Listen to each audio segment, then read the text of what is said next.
अस्सलाम वालेकुम वरहमतुल्लाहि वबरकातुहू। Dear student, first year student, इससे पहले हमने एक्सरसाइज 9.1 पढ़ी थी। तो आज हम यहाँ पर एक्सरसाइज 9.2 करेंगे स्टूडेंट्स। और एक्सरसाइज 9.2 को करने से पहले कुछ जो बेसिक डेफिनीशन है स्टूडेंट वो हम देखेंगे। तो सबसे पहले जो स्टूडेंट डेफिनीशन है कि एंगल इन स्टैंडर्ड पोजीशन, कि कोई एंगल जो है वो स्टैंडर्ड पोजीशन में कब होता है ये देखेंगे स्टूडेंट। इसको देखने से पहले, एंगल इन स्टैंडर्ड पोजीशन की डेफिनेशन से पहले जरा हम एक्स वाई प्लेन क्या होती है ये देखेंगे। एक्स वाई प्लेन भी कह सकते हैं और इसको कार्टेशियन प्लेन भी कहते हैं, ठीक है ना। और या इसको एक और नाम भी देते हैं, रेक्टेंगुलर कोऑर्डिनेट सिस्टम भी कहते हैं। ये तीनों नाम इस प्लेन के हैं, रेक्टेंगुलर कोऑर्डिनेट सिस्टम। ये कौन सी प्लेन होती है स्टूडेंट? लेट्स सपोज मैं दो हॉरिजॉन्टल लाइंस ड्रा करता हूं जो म्यूचुअली परपेंडिकुलर होती हैं, यानी जो एक दूसरे के ऊपर परपेंडिकुलर हो। लेट्स सपोज आपके पास ये वर्टिकल लाइन है और ये क्या है, हॉरिजॉन्टल लाइन है। जो हॉरिजॉन्टल लाइन है उसको हम एक्स एक्सिस कहेंगे और ये जो वर्टिकल लाइन है, ये वाली वर्टिकल लाइन, ये वाली, इसको वाई एक्सिस कहेंगे स्टूडेंट। स्टूडेंट यहाँ पे आपको नजर आ रहा है कि ये दोनों लाइंस, यानी जो हॉरिजॉन्टल लाइन है और ये जो वाई एक्सिस है, ये एक दूसरे के ऊपर परपेंडिकुलर हैं, ठीक है ना। परपेंडिकुलर उन लाइंस को कहते हैं जो एक दूसरे के साथ 90 डिग्री का एंगल बना रही हूँ। यानी इस एंगल को अगर मैं देखूं, जो एक्स एक्सिस और वाई एक्सिस के दरमियान ये जो एंगल है, ये कितने किसके इक्वल है? 90 डिग्री के इक्वल है। तो हम कहेंगे कि ये दोनों लाइंस एक दूसरे के ऊपर क्या है, म्यूचुअली परपेंडिकुलर है। स्टूडेंट यहाँ पर ये दोनों लाइंस, ये म्यूचुअली परपेंडिकुलर लाइंस एक दूसरे को यहाँ पर इस पॉइंट पे एक दूसरे को इंटरसेक्ट कर रही है, तो इसको हम कहते हैं ओरिजिन कहते हैं, ठीक है ना। इसको क्या कहते हैं? ओरिजिन कहते हैं। इस ओरिजिन पे जो है एक्स भी, एक्स एक्सिस के ऊपर जो नंबर होंगे और वाई एक्सिस के ऊपर जो नंबर होंगे, एक्स 0 होगा, ठीक है ना। और इस ओरिजिन से राइट साइड पे जो एक्स एक्सिस है ये पॉजिटिव होगा, 1 2 3 ये सारे पॉजिटिव नंबर होंगे। और इस ओरिजिन से लेफ्ट साइड पे जो नंबर्स होंगे वो क्या होंगे? नेगेटिव होंगे, ठीक है ना। और इसी तरीके से स्टूडेंट जो वाई एक्सिस है, ओरिजिन से अपवर्ड पॉजिटिव होता है और इससे ओरिजिन से डाउनवर्ड जो होता है वो नेगेटिव होता है, ठीक है ना स्टूडेंट। अब स्टूडेंट देखें कि हमारे पास ये जो एक्स वाई प्लेन है, ये इस पूरी प्लेन को 4 पार्ट्स में, 4 क्वार्ट्स में डिवाइड करती है। पहला ये वाला पार्ट है, इसको हम कहते हैं फर्स्ट क्वाड्रेंट, ठीक है ना। सेकंड ये वाला हिस्सा है, ये वाला पार्ट है, इसको हम कहते हैं सेकंड क्वाड्रेंट। और ये थर्ड ये वाला हिस्सा है, इसको हम कहते हैं थर्ड क्वाड्रेंट। और ये वाला जो हिस्सा है इसको हम कहते हैं फोर्थ क्वाड्रेंट, ठीक है ना। तो स्टूडेंट एक्चुअली जो एक्स वाई प्लेन है वो किसी भी प्लेन को 4 पार्ट्स में डिवाइड करती है। उसमें फर्स्ट पार्ट को फर्स्ट क्वाड्रेंट, सेकंड ये वाला पार्ट, ये वाला हिस्सा क्या कहलाता है? Second quadrant. ये वाला हिस्सा क्या कहलाता है? Third quadrant. ये वाला हिस्सा क्या कहलाता है? फोर्थ क्वाड्रेंट कहलाता है। स्टूडेंट देखें, फर्स्ट क्वाड्रेंट में अगर मैं लेट्स सपोज कोई पॉइंट लेता हूं, ठीक है ना, मैं ये जो प्लेन है एक्स वाई प्लेन, ये एक्चुअली किसी न किसी पॉइंट की पोजीशन को डिस्क्राइब करने के लिए यूज होती है। अगर मैं कहता हूं कि इस पॉइंट की पोजीशन क्या है, ये वाला जो पॉइंट है इसकी पोजीशन क्या है इस एक्स वाई प्लेन के रेफरेंस है, तो आप कहोगे कि ये एक्स एक्सिस के 4 के सामने है और वाई एक्सिस के किस नंबर के सामने? 3 के सामने है। तो इसमें x 4 होगा, y क्या होगा? 3 होगा। तो इसका मतलब है फर्स्ट क्वाड्रेंट के अंदर x भी पॉजिटिव होता है, y भी पॉजिटिव होता है। अगर मैं यही पॉइंट सेकंड क्वाड्रेंट में यहाँ पे ले लूं, तो यहाँ पे देखें ये पॉइंट जो है वो 3 के सामने है x एक्सिस के, तो मैं कहूंगा x इधर -3 है और y क्या है? 1 है, तो 1 के सामने। तो इट मींस कि यहाँ पर x नेगेटिव होता है सेकंड क्वाड्रेंट में और y पॉजिटिव होता है। इसी तरह अगर थर्ड क्वाड्रेंट में मैं कोई पॉइंट ले लूं, ठीक है ना, तो उसको अगर हम डिस्क्राइब करें तो ये आपके पास इधर P है, लेट्स सपोज ये जो P पॉइंट P है ये y एक्सिस के -2 के सामने, x एक्सिस के -3 के सामने, तो हम इसके क्वाड्रेंट्स इसके ऑर्डर्ड पेयर को लिखेंगे कि ये x इधर -3 है, y -2 है, यानी इसका मतलब ये हुआ कि थर्ड क्वाड्रेंट में x भी नेगेटिव होता है, y भी नेगेटिव होता है। इसी तरह स्टूडेंट जो फोर्थ क्वाड्रेंट है इसमें अगर किसी पॉइंट की पोजीशन डिस्क्राइब करनी हो, लेट्स सपोज मैं ये पॉइंट लेता हूं, तो ये पॉइंट x एक्सिस के किस नंबर के सामने, 4 के सामने, और y एक्सिस के किस नंबर के सामने, -2 के सामने, तो हम कह देंगे कि ये वाला ये पॉइंट है, इसकी पोजीशन जो है वो 4 और -2 है, इसमें x पॉजिटिव है, यानी पहला जो एलिमेंट होता है वो हमेशा x को रिप्रेजेंट कर रहा होता है, सेकंड एलिमेंट y को रिप्रेजेंट कर रहा होता है। यहाँ पर x 4 है, y -2 है, तो इट मींस कि थर्ड फोर्थ क्वाड्रेंट के अंदर x पॉजिटिव होता है और y नेगेटिव होता है। तो ये एक इंट्रोडक्शन थी शॉर्ट सी किसकी, एक्स वाई प्लेन की। अब स्टूडेंट हमने ये पढ़ना है कि भाई एंगल इन स्टैंडर्ड पोजीशन क्या होता है, ठीक है ना, असल में हमारा टॉपिक ये है। तो angle in standard position, N angle is called in standard position, an angle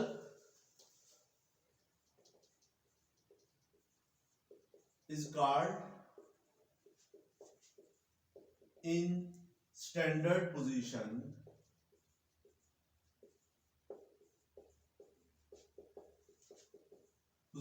if its vertex lie on origin of xy plane,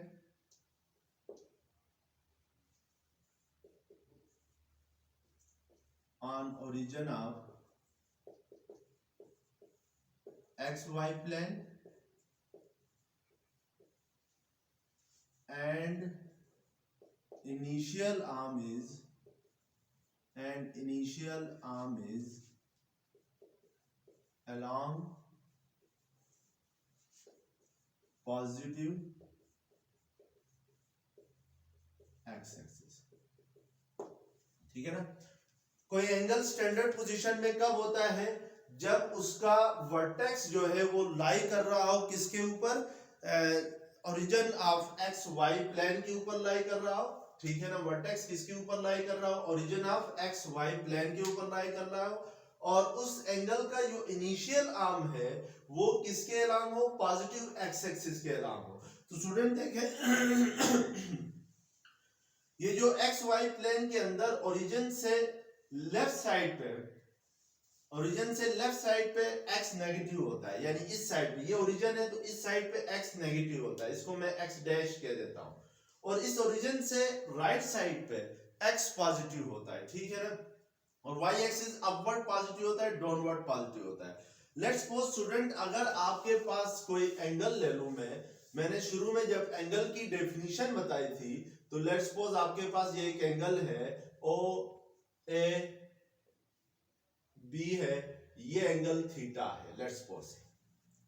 इस एंगल थीटा की दो चीजें हैं, एक दो आर्म्स हैं, एक आर्म है ओ ए, इसको हम कहते थे इनिशियल आर्म, ओ ए को क्या कहते थे, इनिशियल आर्म कहते थे, और ये जो ओ बी है इसको हम क्या कहते हैं, टर्मिनल आर्म कहते हैं, इसको क्या कहते हैं, टर्मिनल आर्म कहते हैं। और ये जो ओ है, ये वाला जो पॉइंट ओ है, इसको हम कहते हैं वर्टेक्स ऑफ द एंगल कहते हैं, ठीक है ना। ये तीन चीजें हैं, इनिशियल आर्म कौन सा है, ओ ए है, टर्मिनल आर्म कौन सा है, ओ बी है, और ओ क्या चीज है, जहां से जो कॉमन पॉइंट है एंगल्स का वो क्या है, आपके पास वर्टेक्स है। अब एंगल स्टैंडर्ड पोजीशन में कब होता है, an angle is said to be in standard position if the vertex lie on origin of X Y plane, यानी अगर इसका जो ओरिजिन है, इस एंगल का जो वर्टेक्स है वो इस एक्स वाई प्लेन के ओरिजिन के ऊपर अगर लाई करे, पहली कंडीशन ये है कि भाई कोई एंगल स्टैंडर्ड पोजीशन में तब होता है जब उसका वर्टेक्स, उस एंगल का वर्टेक्स एक्स वाई प्लेन के ओरिजिन के ऊपर लाई करे। यानी अगर मैं फर्ज करें ये वर्टेक्स लेता हूं, ये वाला वर्टेक्स, ठीक है ना, इसको एक्स वाई प्लेन के ऊपर रखता हूं, ठीक है। और जो इनिशियल आर्म है, दूसरी कंडीशन ये है कि इनिशियल आर्म किसके अलोंग होना चाहिए, पॉजिटिव एक्स एक्सिस के अलोंग होना चाहिए। तो मैं अगर इस एंगल को इस तरह बनाता हूं कि इसका जो इनिशियल आर्म है ओ ए, ये पॉजिटिव एक्स एक्सिस के अलोंग हो, ठीक है ना, और इसका जो वर्टेक्स है वो किसके ऊपर हो, इसका वर्टेक्स एक्स वाई प्लेन के ओरिजिन के ऊपर हो। तो अब ये वाला जो एंगल होगा ये किस में होगा, स्टैंडर्ड पोजीशन में होगा। क्यों स्टैंडर्ड पोजीशन में होगा, क्योंकि जो एंगल थीटा है उसका initial arm positive x axis के अलोंग है, एक्स एक्सिस राइट साइड पे पॉजिटिव होता है, और इस एंगल का जो वर्टेक्स है वो किसके ऊपर है, एक्स वाई प्लेन के ओरिजिन के ऊपर है, ठीक है। अगर किसी भी एंगल के अंदर ये दोनों कंडीशन सेटिस्फाइड हो जाती हैं तो हम कहते हैं कि वो एंगल क्या है, स्टैंडर्ड पोजीशन में। अगर फर्ज करें कोई एक कंडीशन भी सेटिस्फाई नहीं करता है, मैं लेट्स सपोज ये एंगल इस तरह बनाता हूं कि आपके पास ये एक्स एक्सिस है, ठीक है, लेट्स सपोज ये ओ बी है, एंगल का टर्मिनल आर्म है, ये जो है ये वाला आर्म जो है ये आपके पास लेट्स सपोज इनिशियल आर्म ओ ए है। अब देखें स्टूडेंट, इस एंगल का ये वाला जो मैंने एंगल बनाया है थीटा, इसका जो वर्टेक्स है वो एक्स वाई प्लेन के ओरिजिन के ऊपर ही है, लेकिन इसका जो इनिशियल आर्म है ये जो ओ ए है ये एक्स एक्सिस के अलोंग नहीं है, यानी एक्स एक्सिस के ऊपर नहीं है, एक्स एक्सिस के पैरेलल नहीं है, ठीक है ना। तो हम कहेंगे कि ये एंगल स्टैंडर्ड पोजीशन पे नहीं है। क्यों नहीं है, क्योंकि इसकी एक कंडीशन सेटिस्फाइड नहीं हो रही है। कौन सी कंडीशन सेटिस्फाइड नहीं हो रही है, कि जो इनिशियल आर्म है वो पॉजिटिव एक्स एक्सिस के अलोंग नहीं है, यानी वो दोनों एक ही डायरेक्शन में नहीं है, एक दूसरे के साथ नहीं है, तो इसलिए हम कहेंगे कि this angle is not in standard position. इसी तरीके से स्टूडेंट अगर फर्ज करें ये कंडीशन हो जाए यहां पर कि जो इनिशियल आर्म है वो तो आपके पास एक्स एक्सिस के अलोंग हो, ठीक है ना, O A is along X axis, but the vertex of the theta is not on the origin of the xy plane। लेकिन जो वर्टेक्स ऑफ द थीटा है, यानी ये वर्टेक्स है, ये इस ओरिजिन के ऊपर लाई नहीं कर रहा है, ठीक है ना, तो हम कहेंगे कि ये एंगल स्टैंडर्ड पोजीशन पे नहीं है। तो इसका मतलब स्टूडेंट ये हुआ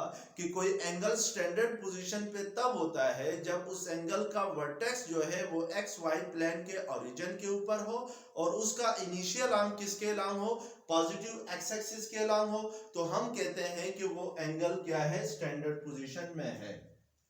अब हम स्टूडेंट ये डिसाइड करने के लिए कि कोई एंगल जो है थीटा किस क्वाड्रेंट में लाई कर रहा है, तो याद रखें थीटा की पोजीशन को डिस्क्राइब करने के लिए कि थीटा किस क्वाड्रेंट में है वो आपको टर्मिनल साइड बताती है। जैसे फॉर एग्जांपल मैं आपके पास ये एक्स एक्सिस लेता हूं और ये इसको क्या कह देता हूं, वाई एक्सिस कहता हूं। यहां पर लेट्स सपोज मैं ये एक एंगल बनाता हूं, ये इसका टर्मिनल आर्म है ओ बी और ये इनिशियल आर्म है क्या, ओ ए, और ये एंगल थीटा है लेट्स सपोज।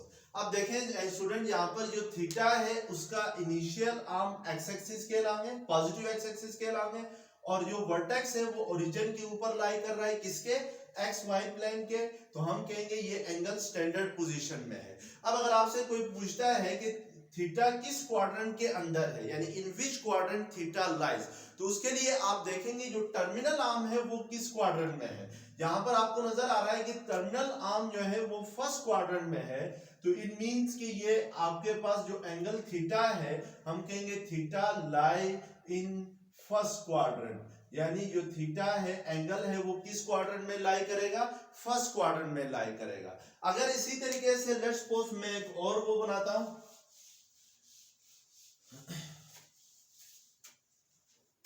लेट्स सपोज ये आपके पास एक्स एक्सिस है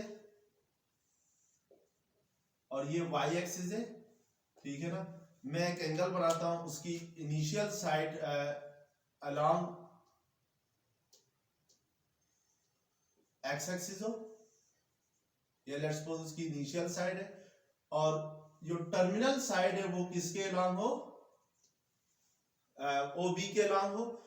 अब आपको नजर आ रहा है, और जो वर्टेक्स है वो थीटा, जो लेट्स सपोज इसको अल्फा कह देते हैं, ठीक है ना। जो अल्फा है, जो एंगल अल्फा है, उसकी इनिशियल आर्म एक्स एक्सिस के अलॉन्ग है, पॉजिटिव एक्स एक्सिस के अलॉन्ग है, और उसका वर्टेक्स लाई कर रहा है किसके ऊपर, origin of X Y plane के ऊपर लाई कर रहा है। तो लेकिन उसकी जो टर्मिनल आर्म है ओ बी, वो किस क्वाड्रेंट में लाई कर रही है, यानी ओ बी आ रही है सेकंड क्वाड्रेंट के अंदर, ठीक है ना। ओ बी किधर आ रही है, सेकंड क्वाड्रेंट में आ रही है। तो हम कहेंगे कि ये जो एंगल लाई कर रहा है अल्फा इन सेकंड क्वाड्रेंट, हमने क्या कहना है इसको, अल्फा लाई इन क्वाड्रेंट 2, सेकंड क्वाड्रेंट में अल्फा क्या कर रहा है, लाई कर रहा है, क्वाड्रेंट 2, ठीक है ना। इसी तरीके से स्टूडेंट हम ये देखें कि कोई एंगल थर्ड क्वाड्रेंट में, आप ये याद रखें कि यहाँ पर ओ बी यानी जो टर्मिनल साइड है उसके ऊपर कोई कंडीशन नहीं है। टर्मिनल साइड किसी भी क्वाड्रेंट में किसी भी एक्सिस के अलांग हो सकती है, लेकिन एंगल इन स्टैंडर्ड पोजीशन होने के लिए यही कंडीशन है कि भाई initial side, initial arm x axis के अलांग हो, पॉजिटिव एक्स एक्सिस के अलांग हो, और जो वर्टेक्स है उस एंगल का वो किधर लाई करना चाहिए, origin of X Y plane के ऊपर होना चाहिए, ठीक है ना। टर्मिनल आर्म के ऊपर कोई कंडीशन नहीं है, लेकिन टर्मिनल आर्म जिस क्वाड्रेंट में होगा एंगल भी उसी क्वाड्रेंट का ही कंसीडर किया जाएगा। जैसे यहाँ पे टर्मिनल आर्म फर्स्ट क्वाड्रेंट में था थीटा, तो theta lies in the first quadrant. यहाँ पे अल्फा का जो टर्मिनल आर्म है ओ बी, वो सेकंड क्वाड्रेंट में है, तो हम कहेंगे alpha lie in second quadrant. इसी तरीके से अगर मैं लेट्स सपोज कोई और एंगल लेता हूँ, बीटा लेता हूँ, मैं चेक करता हूँ कि बीटा किस क्वाड्रेंट में होगा, तो उसके लिए देखें, लेट्स सपोज आपके पास ये एक्स वाई प्लेन है, ये एक्स एक्सिस है, और ये क्या है आपके पास, वाई एक्सिस है। मैं इनिशियल आर्म ये ले लेता हूँ ओ ए, किसके अलांग, ओ ए को हमने लेना है हर हाल में एक्स एक्सिस के अलांग लेना है, ये ओ ए है लेट्स सपोज, और जो टर्मिनल आर्म है लेट्स सपोज वो किसके अलांग, वो किस क्वाड्रेंट में है, वो थर्ड क्वाड्रेंट में है। तो लेट्स सपोज ये एंगल आपके पास बीटा है। अगर आपसे कोई पूछता है क्या ये बीटा जो है ये स्टैंडर्ड पोजीशन में है, तो आपने दो चीजें चेक करनी है, क्या इसका वर्टेक्स ओरिजिन के ऊपर है, यस इसका वर्टेक्स ओरिजिन के ऊपर है। दूसरी बात ये चेक करनी है कि क्या जो इनिशियल आर्म है वो पॉजिटिव एक्स एक्सिस के अलांग है कि नहीं है, वो भी कंडीशन पूरी हो रही है, तो हम कहेंगे yes it is in standard position. लेकिन अगर हमें कोई पूछता है कि फिर एंगल बीटा किस क्वाड्रेंट में लाई कर रहा है, तो आपने देखना है कि जो इनिशियल आर्म है ओ बी, वो किस क्वाड्रेंट में है, ये कौन सा क्वाड्रेंट है आपके पास, थर्ड क्वाड्रेंट में है, तो हम कहेंगे कि beta lies in third quadrant. जो एंगल बीटा है वो लाई कर रहा है किसमें, थर्ड क्वाड्रेंट के अंदर लाई कर रहा है, ठीक है ना स्टूडेंट। इसी तरीके से स्टूडेंट अगर एंगल बीटा जो है, एक और एंगल ले लें आप, इधर ही ले लें, लेट्स सपोज ये आपके पास एक्स एक्सिस है और ये आपके पास है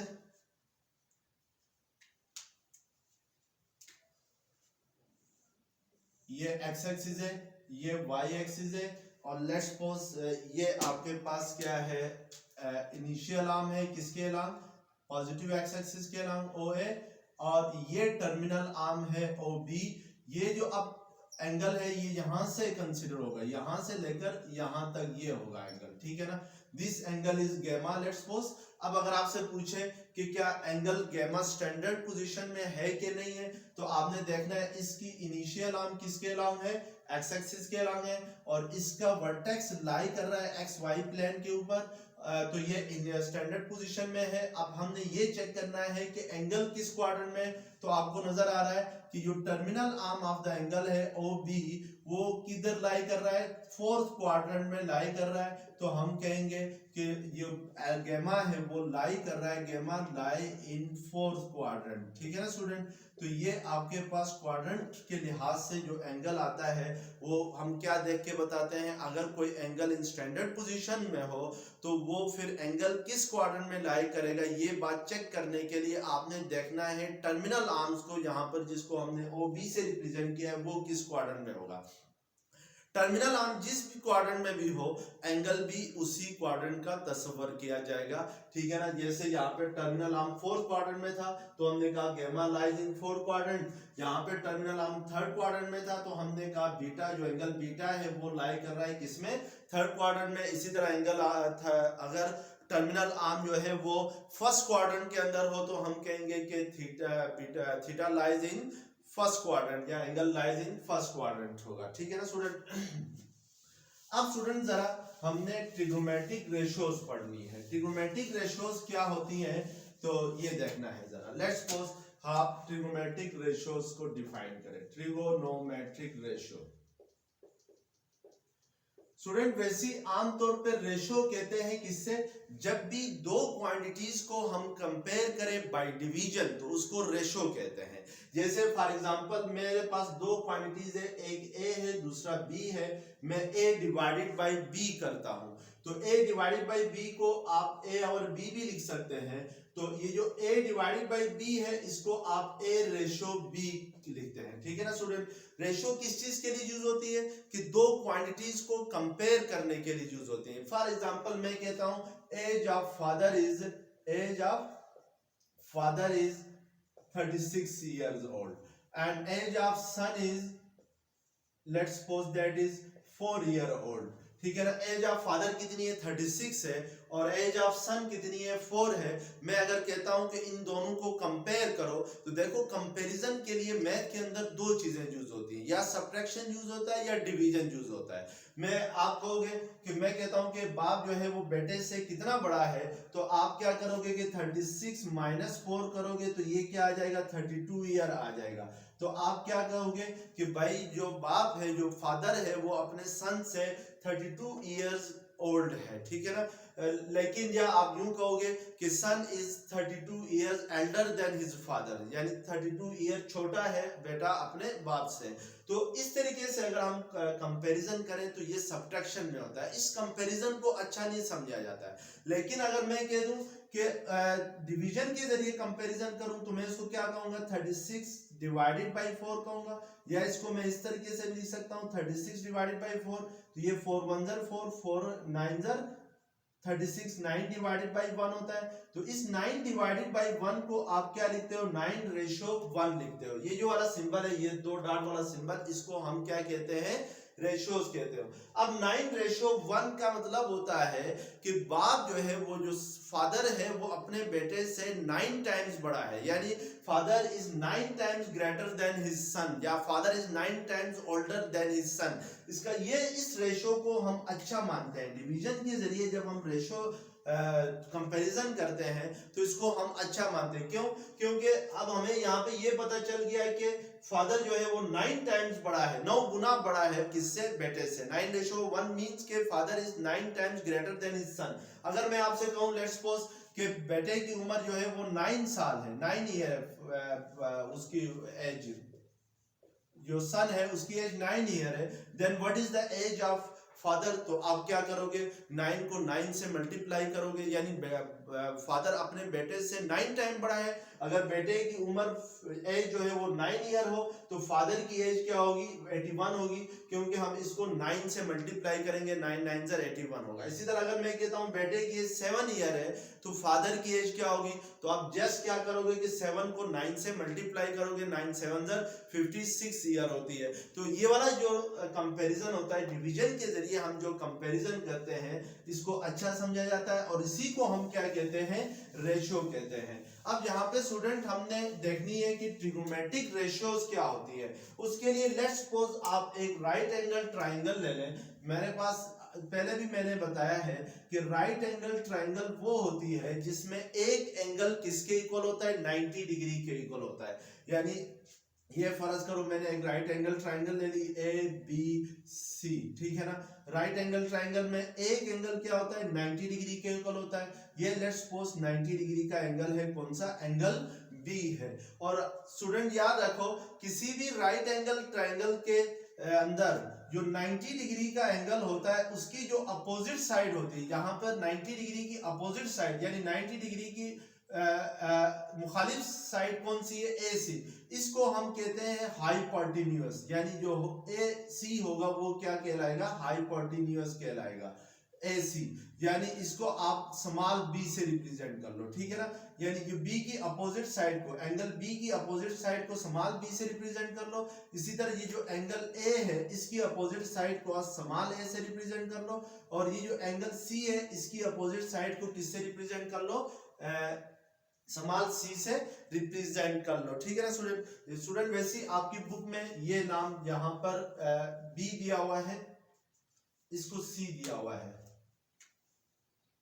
इसको b का है, इसको c का है, तो चले हम भी इसको, अगर ये एंगल c है तो हाइपोटेन्यूज c होगा, ये a and this side is b होगा, ठीक है ना। अब स्टूडेंट देखें हाइपोटेन्यूज क्या हुआ, c हुआ। ये जो a है, जो परपेंडिकुलर साइड है, ये वाली a जो वर्टिकल साइड है इस राइट एंगल ट्रायंगल की, इसको हम क्या कहते हैं, परपेंडिकुलर कहते हैं, ठीक है ना। इसको हम क्या कहते हैं, परपेंडिकुलर कहते हैं। और ये जो एडजेसेंट साइड AC है जिसको हमने B से रिप्रेजेंट किया, एंगल B की अपोजिट साइड को हम स्मॉल b से रिप्रेजेंट करेंगे, और एंगल A की अपोजिट साइड को स्मॉल a से, और एंगल C की अपोजिट साइड को स्मॉल c से। C is angle 90 degree. तो जो एडजेसेंट साइड B है इसको हम क्या कहते हैं, बेस कहते हैं, ठीक है ना स्टूडेंट। इस राइट एंगल ट्रायंगल के जरिए हमने कुछ ट्रिग्नोमेट्रिक रेशियोज को क्या करना है, डिफाइन करना है। उसके लिए आप ये जो एंगल A है, लेट्स सपोज इसको क्या नाम दे दो, थीटा का नाम दे दो। यहाँ पर ये वाला एंगल क्या कहलाएगा, थीटा कहलाएगा। अब थीटा के सामने वाली साइड परपेंडिकुलर है, थीटा की जो एडजेसेंट साइड है वो बेस है, और ये वाली जो साइड है जो 90 डिग्री की अपोजिट साइड है वो हाइपोटेन्यूज है C, यानी हाइपोटेन्यूज को इधर हमने C से रिप्रेजेंट किया है, बेस को B से, और परपेंडिकुलर को किससे रिप्रेजेंट किया है, A से रिप्रेजेंट किया है। तो सबसे पहले हम जो ट्रिग्नोमेट्रिक रेशियो डिफाइन करेंगे वो है साइन थीटा, ठीक है ना। साइन थीटा इक्वल होता है A डिवाइडेड बाय C, यानी परपेंडिकुलर डिवाइडेड बाय हाइपोटेन्यूज, यानी आप कह सकते हो A डिवाइडेड बाय C को A रेशियो C भी कह सकते हो, ठीक है ना।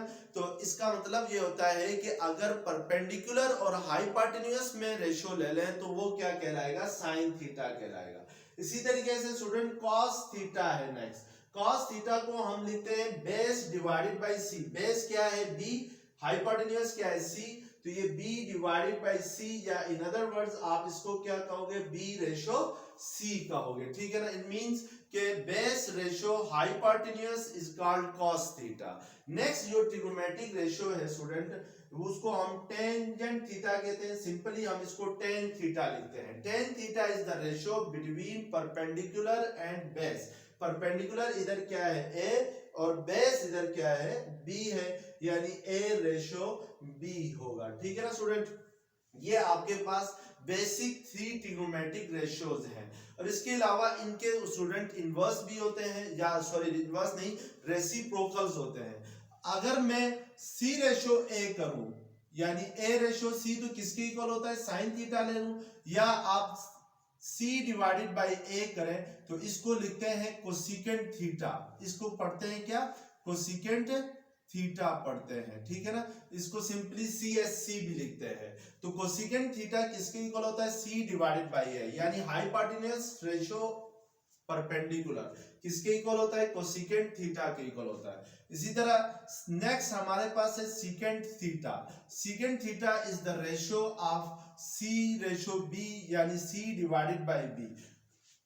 b c means hypotenuse, b means base, यानी हाइपोटेन्यूज रेशियो बेस होगा। इसको आप c रेशियो b भी लिख सकते हैं। इसी तरीके से टेन थीटा का ये जो रेसिप्रोकल है वो है कॉट थीटा है। कॉट थीटा इक्वल होता है b डिवाइडेड बाय a, यानी बेस रेशियो परपेंडिकुलर होता है। तो ये स्टूडेंट्स कुछ ट्रिग्नोमेट्रिक रेशियोज हैं, टोटल 6 ट्रिग्नोमेट्रिक रेशियोज हैं। बेसिकली 3 है, साइन थीटा है, कॉस थीटा है और टेन थीटा है, और जो कोसिकेंट थीटा है, सीकेंट थीटा है, कॉट थीटा है, इन तीनों के क्या है, रेसिप्रोकल्स है। तो स्टूडेंट नेक्स्ट लेक्चर्स में इंशाल्लाह हम लोग कुछ ट्रिग्नोमेट्रिक आइडेंटिटीज पढ़ेंगे, तो उसको देख लीजिएगा। Thank you very much. अगर ये लेक्चर पसंद आए तो प्लीज इसको सब्सक्राइब करें।